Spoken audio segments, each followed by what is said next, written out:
We're talking about maps that were drawn roughly between the 1300s and the 1700s, called Piri Reis in the year 1513. Something is wrong with the Piri Reis Map, and we're only realizing it now. For over 5 centuries, the Piri Reis Map sat quietly in the shadows of history, an odd, fragmented chart drawn in 1513 by an Ottoman admiral. Historians treated it as just another imperfect relic of early exploration, a patchwork of guesswork, myth, and incomplete knowledge. But that assumption just collapsed. Because when modern AI was finally unleashed on this 513-year-old artifact, it didn't find chaos. It found precision. Patterns began to emerge, coastlines that align with shocking accuracy, geometric structures too consistent to be accidental, and data points that shouldn't exist in a world that had barely begun mapping itself. The system flagged something no human had ever noticed before. Embedded within the map are signatures, traces, of a much older source, a source that shouldn't exist. As researchers dug deeper, the implications became impossible to ignore. The AI wasn't just analyzing ink on parchment, it was reconstructing history, and what it uncovered sent a chill through the entire room. This map may contain fragments of a lost chart, created by Christopher Columbus himself. A map the world believes was completely destroyed. But that's where things take a darker turn. Because alongside those hidden signatures are anomalies no one can explain, details that don't match the 16th century, or any known century, information that feels out of place, out of time. And if the AI is right, then the Piri Reis Map isn't just a map, it's evidence. Evidence that something far more advanced, far older, and far more hidden has been influencing human history all along. Before we revealed what AI just exposed, hit like and subscribe. What you're about to hear deserves to be seen by more people. The man behind the map. To understand why this discovery hits so hard, you first need to know who actually made this map, because this wasn't some scholar sitting quietly in a library. The man behind it was Haji Ahmed Muhyiddin Piri, better known as Piri Reis. And Reis isn't his last name. It's a military title. It means admiral. Piri Reis spent decades sailing the Mediterranean as a privateer alongside his uncle, Kemal Reis. They raided Spanish and Venetian ships. They captured prisoners. They seized intelligence. This was a man who understood how information became power, because he spent his life stealing it from other people at sword point. When his uncle died in 1511, Piri Reis retired to Gallipoli. But he didn't slow down. He redirected everything, every log, every captured document, every sailor's story, into one obsessive project. He was going to build the most comprehensive picture of the world that had ever existed. 2 years later, in 1513, he finished it. He presented the completed map to Sultan Selim I after the Ottoman conquest of Egypt, and then it disappeared. For over 400 years, the map sat buried in the Topkapi Palace archives in Istanbul. No record, no mention, nothing. It was as if history had deliberately swallowed it whole. Then, in 1929, a German theologian named Gustav Deissmann was sorting through old documents, the kind of routine archival work that almost no one pays attention to. He pulled a rolled fragment from a pile that had been marked for disposal. He had no idea what he was holding, what survived and what didn't. And here's the thing that makes this even more unsettling. We don't even have the full map.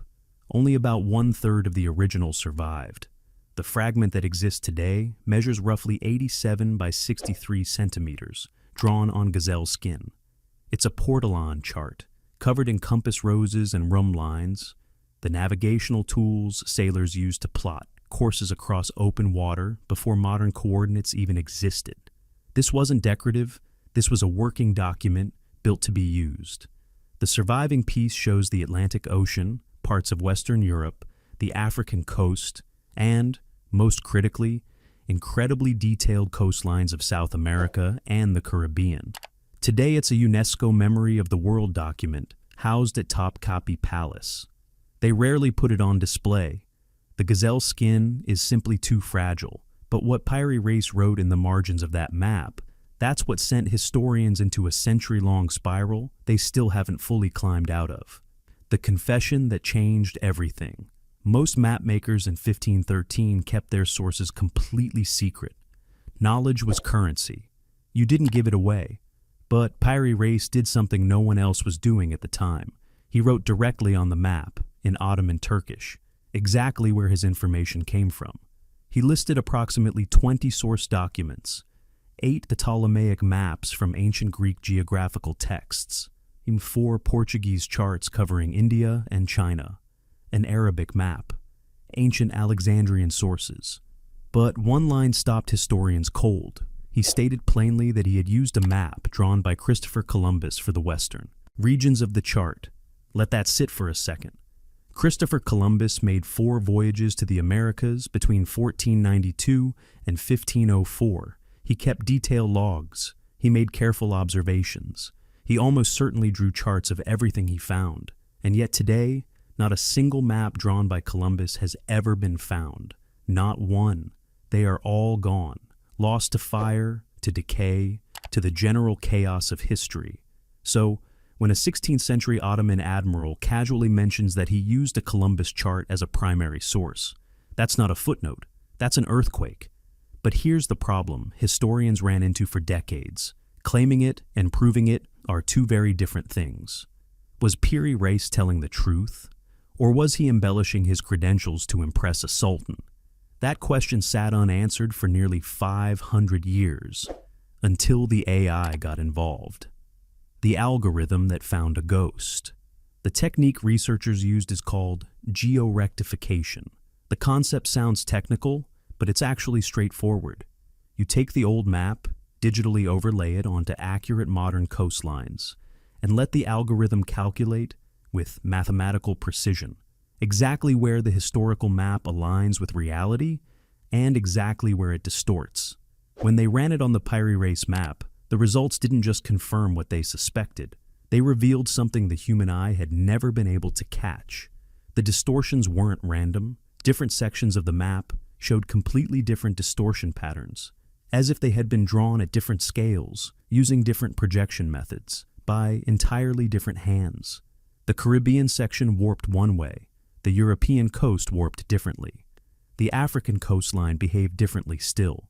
This wasn't the work of one person making consistent errors. This was a map stitched together from multiple independent sources, each carrying its own signature, its own fingerprint. And that's exactly what Piri Reis had claimed 5 centuries earlier. But the second technique is what truly broke the case open.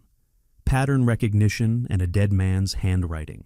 Researchers fed the map into a pattern recognition system, AI built to compare thousands of historical maps simultaneously, hunting for matching coastlines, similar errors, shared naming conventions.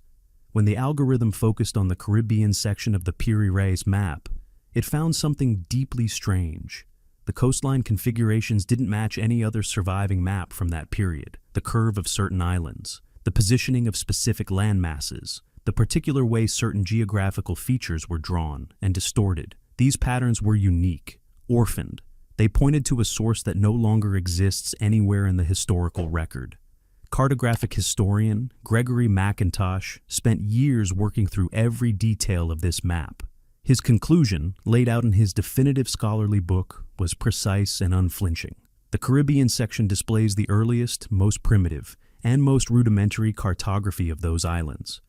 Features so crude, so early in the process of exploration, that they could only have originated from one place, a map made by Columbus himself, or drawn directly under his supervision, somewhere around 1495 to 1496. The AI hadn't just confirmed a historian's hunch. It had identified the fingerprints of a dead man, hidden inside someone else's work, for over 500 years.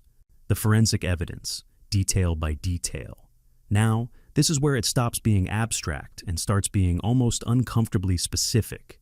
Look at how Hispaniola, the island that is now Haiti and the Dominican Republic, appears on the Piri Reis map. It's enormous, and it's oriented north to south, when in reality, it runs east to west. At first glance, that looks like a simple error, but it's not. Columbus sailed west in 1492, fully convinced he was going to reach Asia. His navigation charts referenced a large rectangular island described by Marco Polo, a place Polo called Cipangu, his name for Japan. When Columbus encountered Hispaniola in December 1492, he wrote in his diary that he genuinely believed, he had found it. He wasn't being poetic, he meant it. The shape and orientation of Hispaniola on the Piri Reis Map mirrors precisely how Cipangu was depicted on late medieval European charts. Columbus drew what he thought he was looking at, not what was actually there. And there's more. The western coast of Hispaniola and the Gulf of Gonave are completely absent from the Piri Reis depiction, missing entirely. And the reason is simple. Columbus never explored those western shores during his early voyages. A map built from his observations would show exactly what he saw, and leave blank exactly what he never visited. That is precisely what the Piri Reis map shows. The AI pattern analysis went even further, finding that the place names in the Caribbean section follow naming conventions documented specifically during Columbus's first and second voyages. Names from the Bahamas, Jamaica, Cuba, and Hispaniola, recorded in the Taino indigenous language but written in Arabic script. That's not coincidence, that's transmission. How Ottoman intelligence worked. So, how did an Ottoman admiral end up with a Columbus chart in the first place? That's actually the part that makes the most sense once you understand how Piri Reis operated.